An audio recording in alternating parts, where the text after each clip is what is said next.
The horse was stripped of its 4 limbs, and its organs for mating and excretion were removed. Thus, the snake was born, but the snake's arrival created a crisis for bird eggs. A man proposed designing eggs with sharp spines, yet how would the mother bird brood such eggs? So he suggested sticky eggs that could cling beneath the bird's belly, or even eggs that could run on their own, but the idea was far too impractical. Instead, he decided to make the eggshell incredibly hard, but when the test egg was produced, the chick inside could not break free no matter how hard it tried. A colleague suggested enhancing the bird's awareness, so the chick could sense danger early, but the snake's reflexes were far too sharp. The instant the chick cracked the shell, it was already swallowed whole. It became clear that starting with the egg was hopeless, so the team turned to redesigning the nest. They made the entrance face downward. That way, the snake would fall straight out. This gave birth to the weaver bird. The next day, when everyone arrived at work, they found their colleagues still troubled. It turned out that after the nest redesign, the snakes had only attacked more fiercely, forcing birds to build their nests into labyrinths. So that morning, he had risen early to create a new bird, the serpent eagle.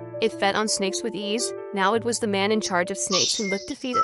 俺の可愛いヘビが One day, the gods delivered a new commission to design an animal that could eat the leaves high in the trees. An old man immediately thought of a Pegasus. If horses could fly, they could reach leaves anywhere. But the engineers rejected the idea outright. Such a large animal could never take flight. A horse's muscle mass could not achieve lift. The bird designer agreed. It had taken tremendous effort to make birds light enough to fly, with hollow bones and feathers. A Pegasus needed muscular lines, an impossible contradiction. Then the engineer brought good news. He had created a giraffe with an elongated neck, but the moment it appeared, it collapsed. If its neck reached 10 meters, its heart would need to weigh 1.5 tons. Just to pump blood to the brain, the giraffe would faint as soon as it stood. So another colleague proposed lengthening its legs instead, but then how could it drink water? In the end, they combined the two ideas. A creature that could reach leaves, could still drink water, and place less burden on the heart. And so, through all their effort, the giraffe was finally completed.